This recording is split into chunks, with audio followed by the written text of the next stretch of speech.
विद्या की देवी माँ सरस्वती के चरणों में चरण वंदना कि इशारा तेरी रहमत का अगर एक बार मिल जाए, मेरा जीवन भी माँ खुशियों से खिल जाए।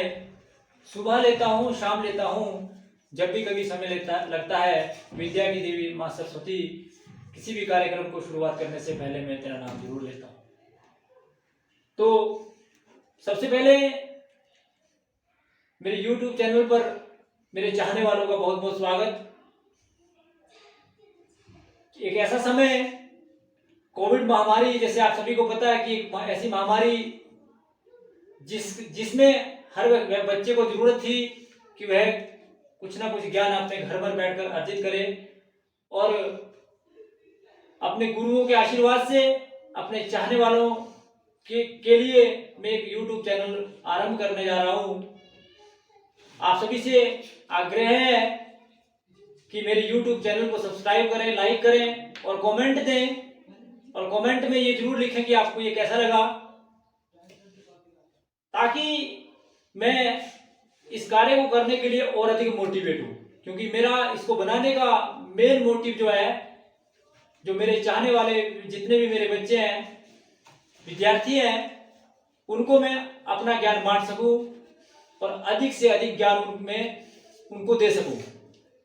और मैं एक बार पुनः आप लोगों से यही आग्रह करूंगा कि मेरे चैनल को, YouTube चैनल को जो है वो सब्सक्राइब करें, लाइक करें और कमेंट करें। मैं आप सभी का स्वागत।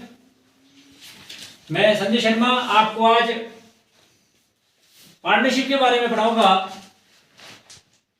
तो पार्टनरशिप के बारे में प्यारे बच्चों, आप लोगों ने +1 के अंदर पूरी तरह से पढ़ लिया है, थ्योरेटिकल पोर्शन बिजनेस स्टडी में।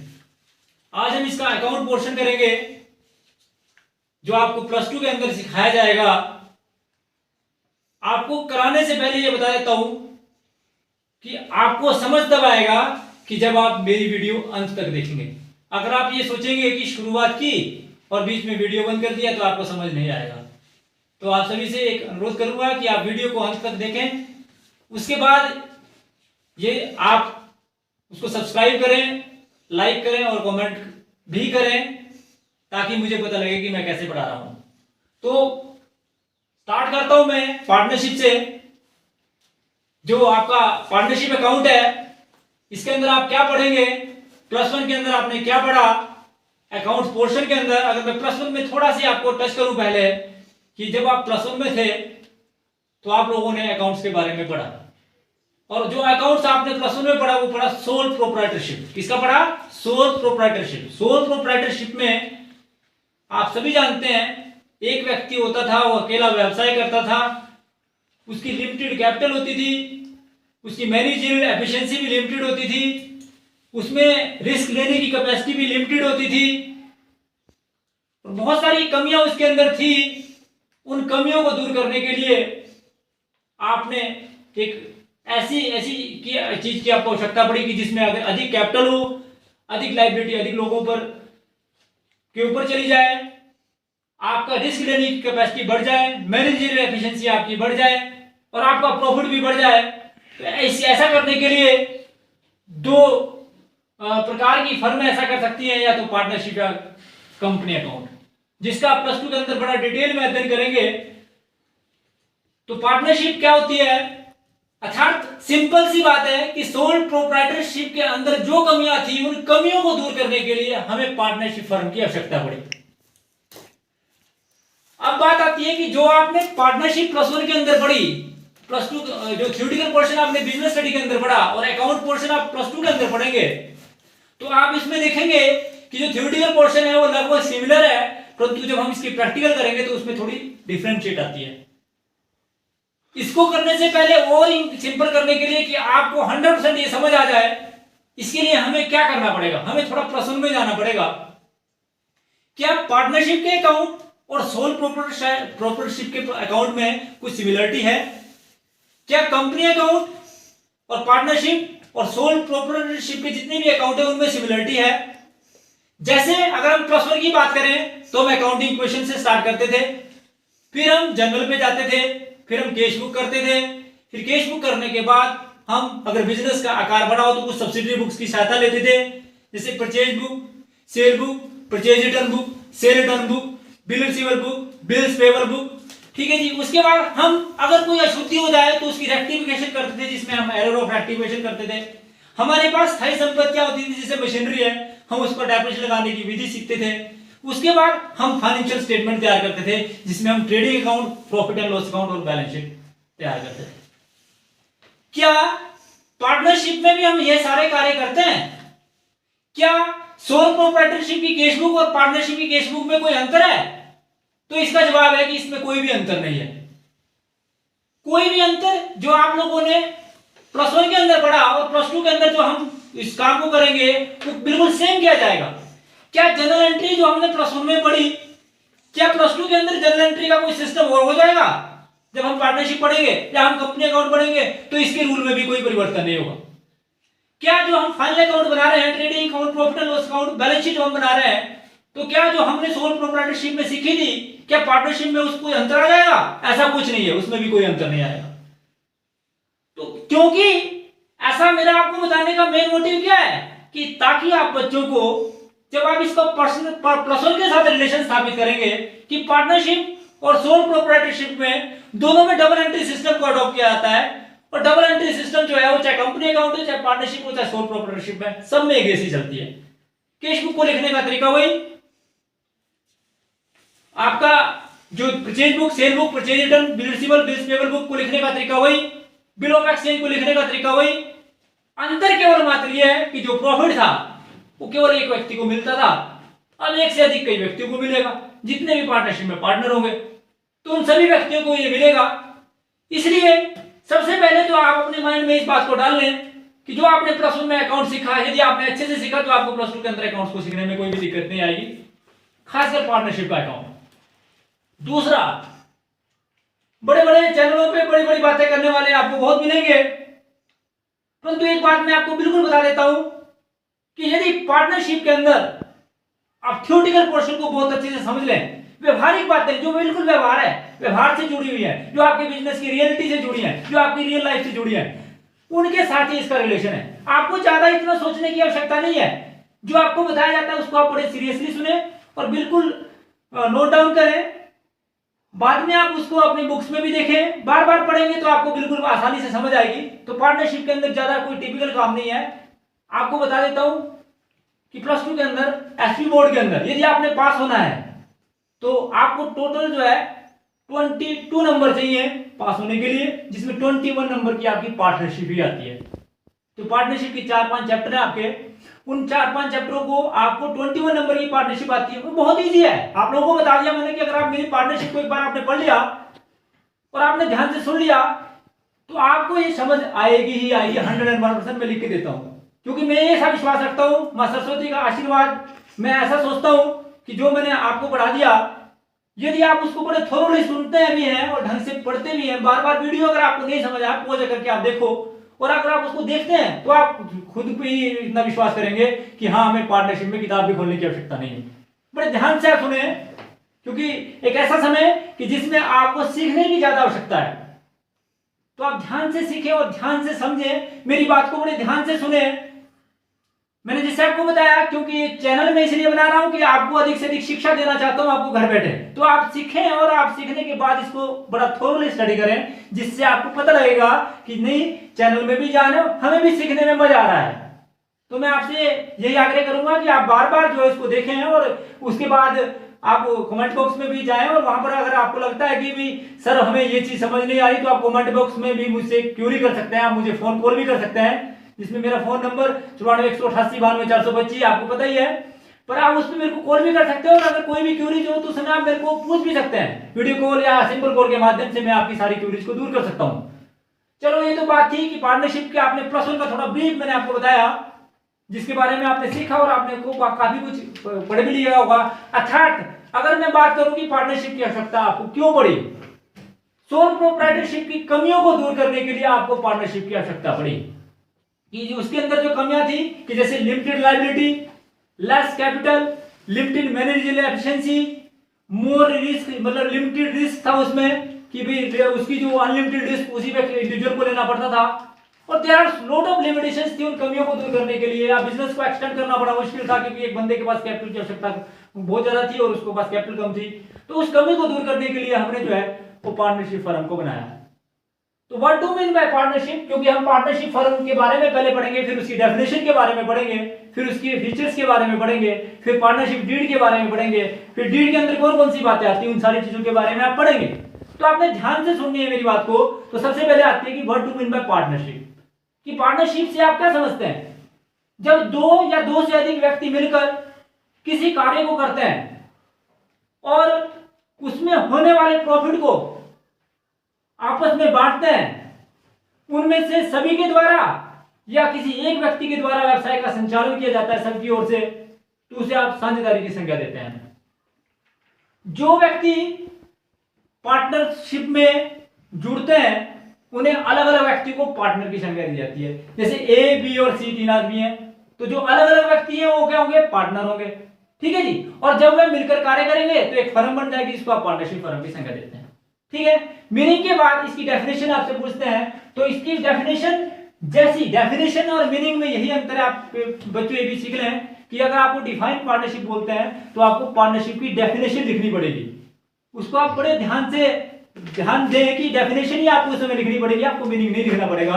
तो डेफिनेशन में पार्टनरशिप एक्ट 1932 सेक्शन 4 के अनुसार partnership is the relation between person who has agreed to share profit carried on by all or any of them acting for all।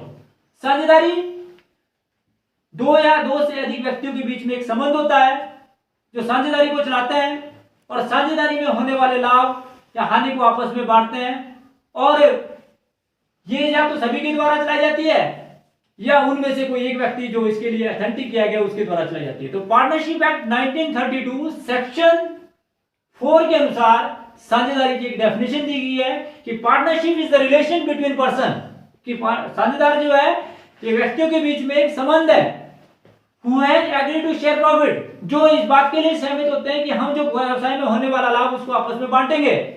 carried on by all, उन सभी द्वारा या तो व्यवसाय को चलाया जाता है या any of them acting for all। तो according to partnership act 1932 section 4 के अनुसार साझेदारी की डेफिनेशन दी गई है। ठीक है जी। उसके बाद what are the features of partnership? Number 1, 2 और मोर देन 2 पर्सन, 2 और मोर देन 2 पर्सन। साझेदारी में कम से कम 2 व्यक्तियों का होना आवश्यक है। एक अकेला व्यक्ति जो है वो साझेदार नहीं कहला सकता। A single person is never called partner of a firm। जब 2 या 2 से अधिक व्यक्ति जो है मिलकर चलाते हैं तो साझेदारी में एक पहली विशेषता है कि साझेदारी में कम से कम 2 व्यक्तियों का होना आवश्यक है।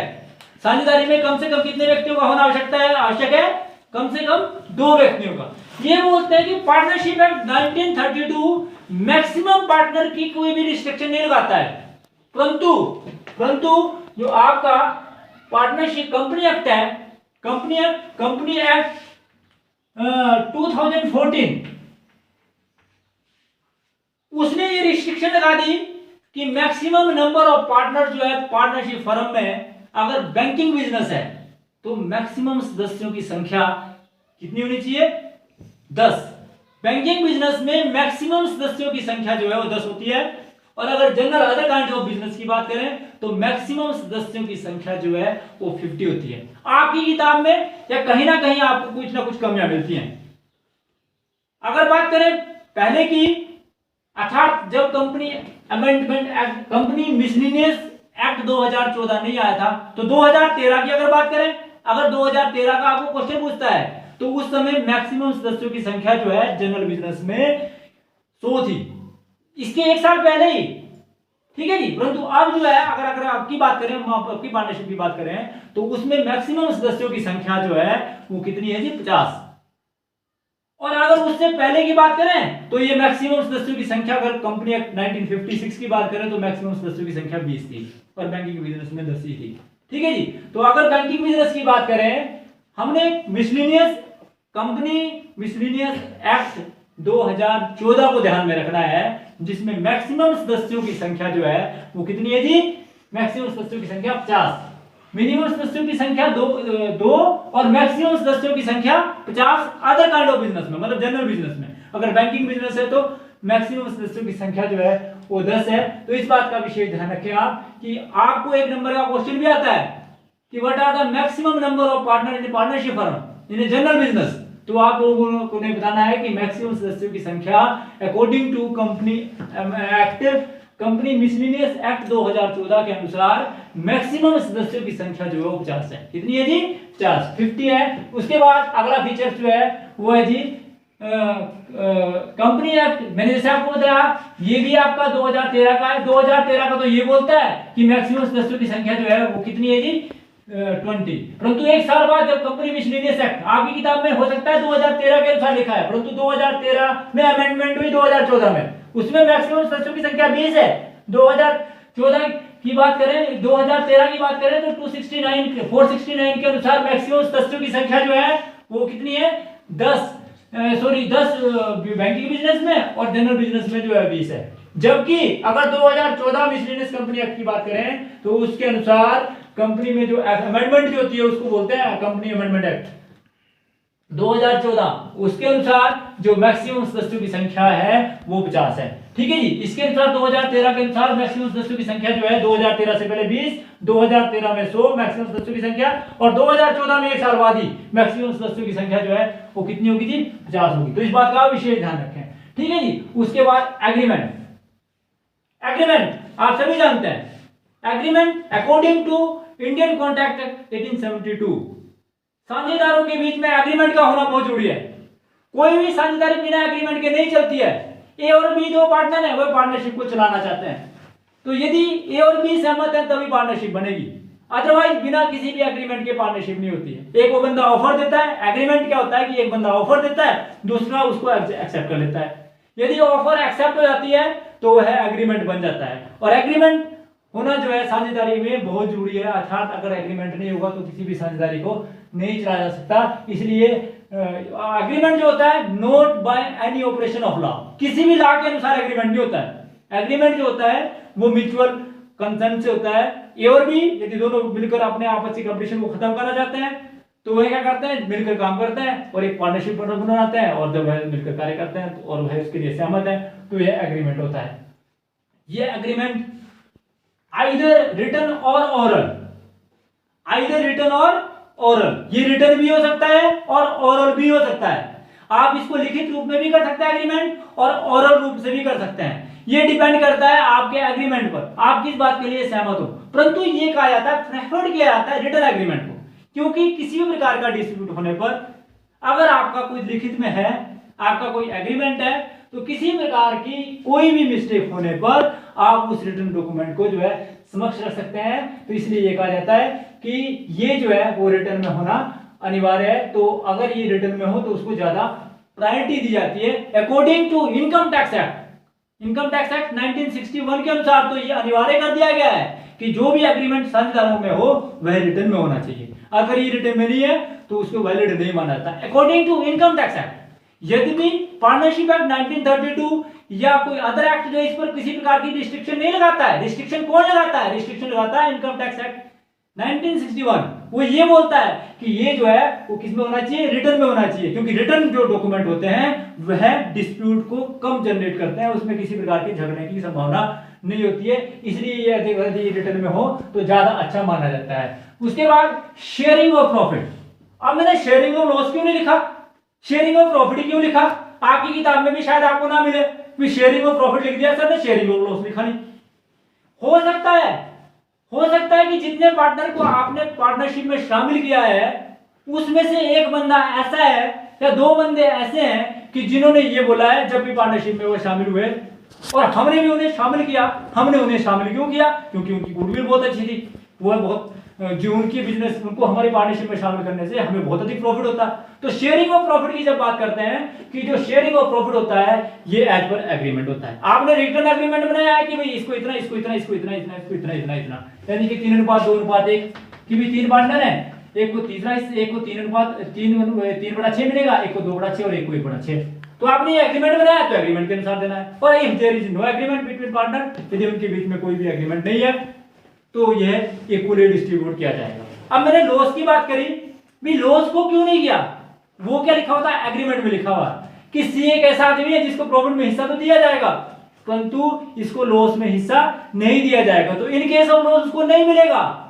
लॉस कौन बांटेंगे, फिर ए और बी ही बांटेंगे, सी को लॉस में शामिल नहीं किया जाएगा। इसलिए शेयरिंग ऑफ प्रॉफिट के बारे में थोड़ा सा मैंने आपको बताया। यदि भी जनरली क्या होता है कि प्रॉफिट और लॉस को जो है वह बांटते हैं as per their agreement, as per their agreement. When agreement is not given तो ये इक्वली डिस्ट्रीब्यूट किया जाता है। तो एग्रीमेंट समझ आ गया ना आपको। उसके बाद अब बात करते हैं business is carried on by all or any of them acting for all.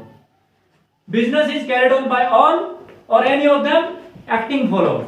ये बोलते हैं कि बिजनेस का होना ना जरूरी है, या तो सभी वो बिजनेस को चलाते हो या any of them acting for all.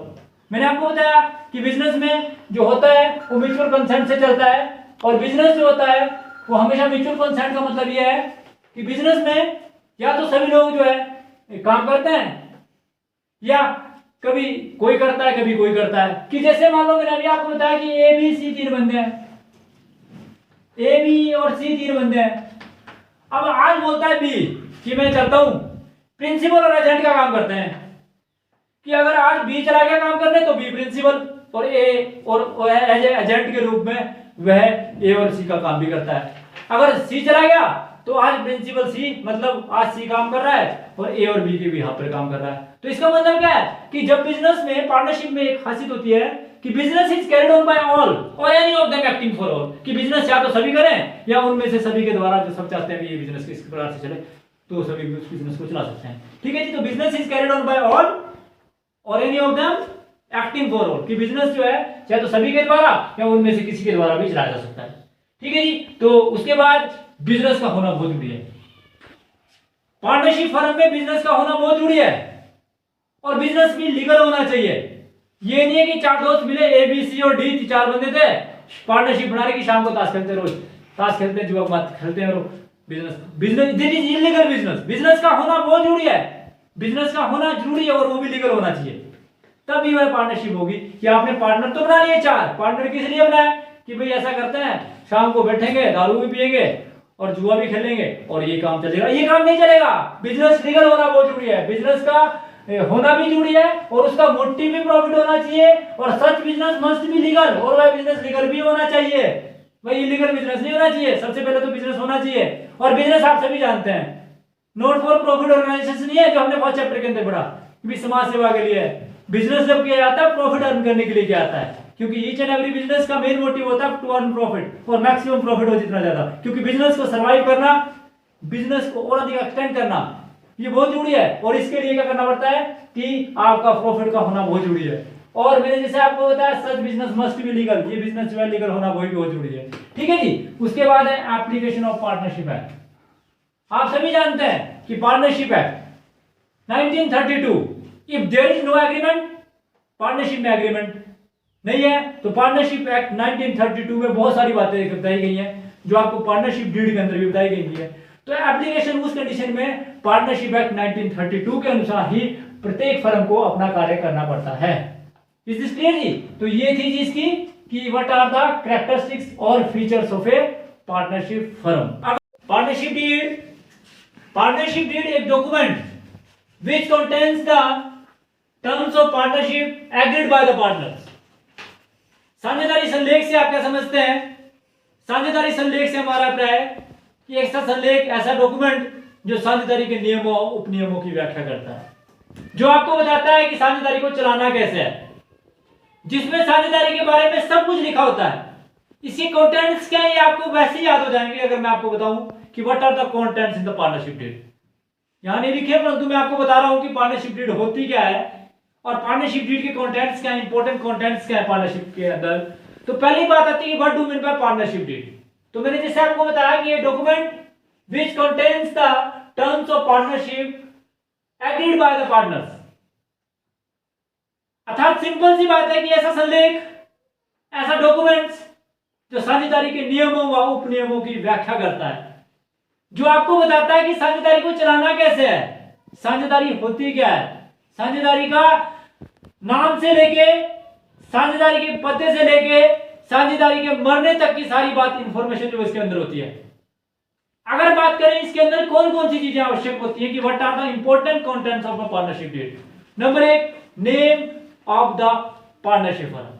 सबसे पहले साझेदारी फर्म का नाम आपको पता होना चाहिए। साझेदारी फर्म का नाम जो है, यदि भी आपकी किताब में इतनी ज्यादा एक्सप्लेनेशन नहीं है, प्रश्न में आपने पढ़ा था कि साझेदारी फर्म का नाम कैसा होना चाहिए, कि एक साझेदारी फर्म जो है वो कैसी होनी चाहिए, उसका नाम क्या होना चाहिए। तो ये बोलते हैं कि साझेदारी फर्म का नाम किसी भी राष्ट्रीय प्रतीक से मिलता जुलता नहीं होना चाहिए, जैसे राष्ट्रीय गान या राष्ट्रीय गीत या राष्ट्रीय नेता या कोई ऐसा जो प्रसिद्ध व्यक्ति जो आपको अपनी गुडविल नहीं देना चाहता, उसका नाम आप नहीं रख सकते हैं।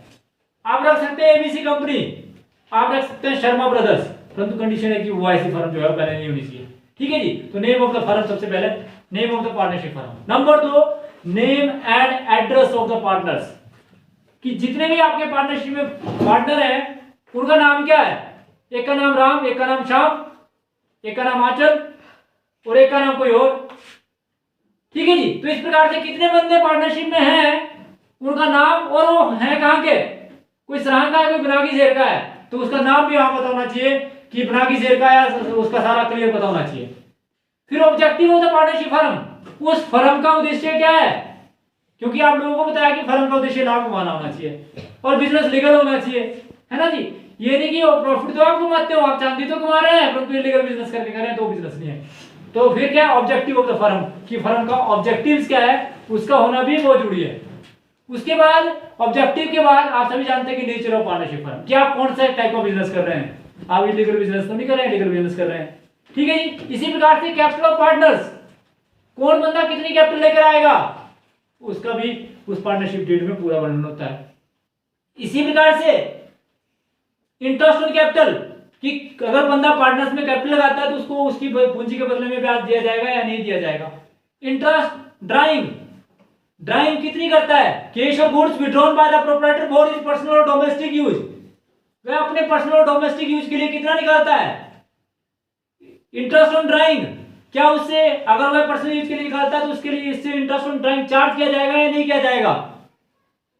पार्टनर्स लोन, अगर कंपनी को अतिरिक्त कैपिटल की आवश्यकता है तो पार्टनर से लोन लिया जाएगा या नहीं लिया जाएगा। ठीक है जी। इंटरेस्ट ऑन लोन, अगर उससे हम लोन लेते हैं तो उसको लोन पर इंटरेस्ट दिया जाएगा या नहीं दिया जाएगा। प्रॉफिट शेयरिंग, उनके बीच में प्रॉफिट को कैसे बांटा जाएगा, उनके बीच में इसके लिए कोई एग्रीमेंट है या नहीं है। बैंक अकाउंट, उनका बैंक में खाता कहां खुला हुआ है, कौन से बैंक में खुला हुआ, उस अकाउंट में साइन करने की पावर किसको है, उन सारी बातों का उल्लेख उसके अंदर होना चाहिए। ठीक है जी। इसी प्रकार से एडमिशन ऑफ ए पार्टनर, यदि आप 4 पार्टनर है, 5वें को पार्टनरशिप में शामिल करना चाहते हैं तो क्या किसी पार्टनर को पार्टनरशिप में शामिल कर सकते हैं या नहीं कर सकते हैं। ठीक है जी। तो ये उसका होना भी बहुत जरूरी है। इसी प्रकार से रिटायरमेंट ऑफ ए पार्टनर, कि किसी पार्टनर की रिटायरमेंट कैसे होगी, ये पार्टनरशिप की म्यूचुअल कंसेंट पर डिपेंड करता है या एग्रीमेंट के अनुसार किसकी रिटायरमेंट कब होगी। इन केस ऑफ डेथ, यदि किसी पार्टनर की डेथ होती है तो क्या किया जाएगा। ठीक है जी। इन केस ऑफ इंसॉल्वेंसी, यदि फर्म जो है दिवालिया हो जाती है तो गार्डनर मुर्रे रूल लागू होगा या नहीं होगा। ठीक है जी। सेटलमेंट ऑफ डिस्प्यूट, यदि कोई झगड़े हो जाते हैं उनका निपटारा किस प्रकार से किया जाएगा। अर्थात अगर साधारण शब्दों में बात करें तो मैंने आपको बताया कि नाम से लेके पता से लेके जमने से लेके मरने तक की सारी बातें इसके अंदर आ जाती हैं, कि सारे कंटेंट्स इसके अंदर आ जाते हैं। नेम से लेके, एड्रेस से लेके, रिटायरमेंट से लेके, डेथ से लेके, डिसोल्यूशन से लेके, सेटलमेंट ऑफ डिस्प्यूट से, बैंक अकाउंट से लेके, पार्टनर्स कैपिटल से लेके, interest on capital, interest on drawing, partners loan, profit sharing. ठीक है जी। उन सारी बातों का पूरा लेखा जोखा जो है इसके अंदर आ जाता है। तो इन सारी बातों का होना जो है वो पार्टनरशिप डीड के अंदर बहुत जरूरी है, इसलिए इसे आर्टिकल ऑफ पार्टनरशिप भी बोलते हैं। Partnership deed is also called article of partnership deed. क्या जी, that is also called article of partnership, that is also called article of partnership. तो मैंने जैसे आपको बताया कि ये जो है एक प्रकार की पार्टनरशिप डीड होती है। ठीक है जी। उसके बाद अब बात आती है अगला जो नेक्स्ट टॉपिक है कि what are the importance of, ये तो सारी बातें मैंने आपको बताई कि इंपॉर्टेंट कंटेंट्स आपको बता दिए पार्टनरशिप डीड के। उसके बाद है इंपॉर्टेंस ऑफ पार्टनरशिप डीड। तो मैंने आपको बताया it regulate the right, duties and responsibility of partners, कि पार्टनरशिप डीड आपको ये बताती है कि भाई पार्टनर तेरे अधिकार क्या है, तेरे कर्तव्य क्या है, तेरी लायबिलिटी क्या है, तेरा उत्तरदायित्व क्या है। इन सारी बातों का उल्लेख जो है वो पार्टनरशिप डीड के अंदर क्लियर लिखा होता है जी, जो हमने डीड बनाई है। ठीक है जी। उसके बाद आप सभी जानते हैं कि it help to avoid misunderstanding among the partners. यदि पार्टनरशिप डीड हुई है तो किसी प्रकार की मिसअंडरस्टैंडिंग नहीं होगी। उनको बताया होता है कि मेरा काम ये है, दूसरे को भी पता होता है कि मेरा काम ये है, सबको अपना अपना काम पता है, तो इसका मतलब उनके बीच में मिसअंडरस्टैंडिंग होने की कोई भी संभावना नहीं होती है। इसी प्रकार से तीसरा इंपॉर्टेंस जो है वो है सेटलमेंट ऑफ डिस्प्यूट। किसी प्रकार का झगड़ा हो जाए, उस झगड़े का निपटारा कैसे हो, इस बात के लिए जो है वो पार्टनरशिप होती है, और वो पार्टनरशिप आपको बताती है भी सेटलमेंट ऑफ डिस्प्यूट कैसे किया जाए, इसका भी जो है बड़ा इंपॉर्टेंट रोल प्ले करती है पार्टनरशिप डीड। तो ये थी जी आपकी पार्टनरशिप डीड के इंपॉर्टेंस। अब बात करते हैं हम कि यदि ये डीड नहीं हुई, यदि इनके बीच में एग्रीमेंट नहीं हुआ, यदि कोई रिटर्न और ओरल एग्रीमेंट नहीं है, तो आपको किन बातों को ध्यान में रखना पड़ेगा। तो पार्टनरशिप एक्ट 1932 आपके ऊपर बहुत सारी बातें लगा देता है, और वो कौन कौन सी बातें हैं जिनको आपने ध्यान में रखना है। तो what are the provision applicable in the absence of partnership deed. तो पार्टनरशिप डीड 1932 के अनुसार पार्टनरशिप में जो है कुछ प्रोविजन दिए गए हैं, जिन प्रोविजनों को आपको ध्यान में रखना होगा, जिसमें पार्टनरशिप एक्ट 1932 सेक्शन 13 जो बहुत इंपॉर्टेंट है, सेक्शन 13 बहुत इंपॉर्टेंट है। जब आप प्रैक्टिकल करेंगे तो आप इन बातों को बिल्कुल ध्यान रखेंगे। पार्टनरशिप एक्ट 1932 की झगड़ा होता है, एग्रीमेंट नहीं है, पार्टनरशिप एक्ट 1932 सेक्शन 13 की सारी बातों को ध्यान में रखना पड़ता है। वो बातें कौन कौन सी हैं, that is very important. Number 1 बात, interest on capital according to section 13C, according to section 13C के अनुसार इंटरेस्ट ऑन कैपिटल के बारे में बताया गया है। यदि पार्टनरशिप डीड पार्टनर्स के बीच में नहीं हुई है तो किसी भी पार्टनर को इंटरेस्ट ऑन कैपिटल नहीं दिया जाएगा। No interest on capital allowed to any partners according to partnership act 1932 section 13C के अनुसार किसी भी साझेदार को जो है इंटरेस्ट ऑन कैपिटल नहीं दिया जाएगा। उसके बाद है इंटरेस्ट ऑन ड्राइंग, किसी भी साझेदार से पूंजी पर ब्याज चार्ज नहीं किया जाएगा। No interest will be charge from any partners according to partnership act 1932 section 13 के अनुसार किसी भी साझेदार से आहरण पर ब्याज नहीं लिया जाएगा यदि उनके बीच में किसी प्रकार का एग्रीमेंट नहीं है। अगला जो है number 3 profit sharing ratio section 13B के अनुसार जब पार्टनरशिप के बीच में किसी प्रकार का एग्रीमेंट नहीं है, अगर पार्टनरशिप के बीच में किसी प्रकार का एग्रीमेंट नहीं है तो प्रॉफिट को जो है according to partnership act 1932 section 13B के अनुसार साझेदारों के बीच में इक्वली डिस्ट्रीब्यूट किया जाएगा। कैसे किया जाएगा? इक्वली, क्योंकि information are not given. According to partnership act 1932 section 13B के अनुसार साझेदारों के बीच में प्रॉफिट को इक्वली डिस्ट्रीब्यूट किया जाएगा। ठीक है जी। उसके बाद है salary and commission according to partnership act 1932 section 13A के अनुसार। सेक्शन 13 ये बोलता है कि अभी एग्रीमेंट नहीं है, डीड नहीं है, रिटर्न कॉन्ट्रैक्ट्स कोई भी नहीं बना है, एग्रीमेंट नहीं बना है, तो आप क्या करेंगे? सेक्शन 13 के अनुसार किसी भी साझेदार को ना तो सैलरी दी जाएगी ना किसी प्रकार की कमीशन दी जाएगी। ठीक है जी। इसके बाद interest on loan section 13D के अनुसार according to partnership act 1932 section 13D के अनुसार अगर किसी साझेदार से आपने लोन लिया है तो उसके लोन पर उसे ब्याज दिया जाएगा। When information are not given 13D के अनुसार ये 6% पर एनम दिया जाएगा।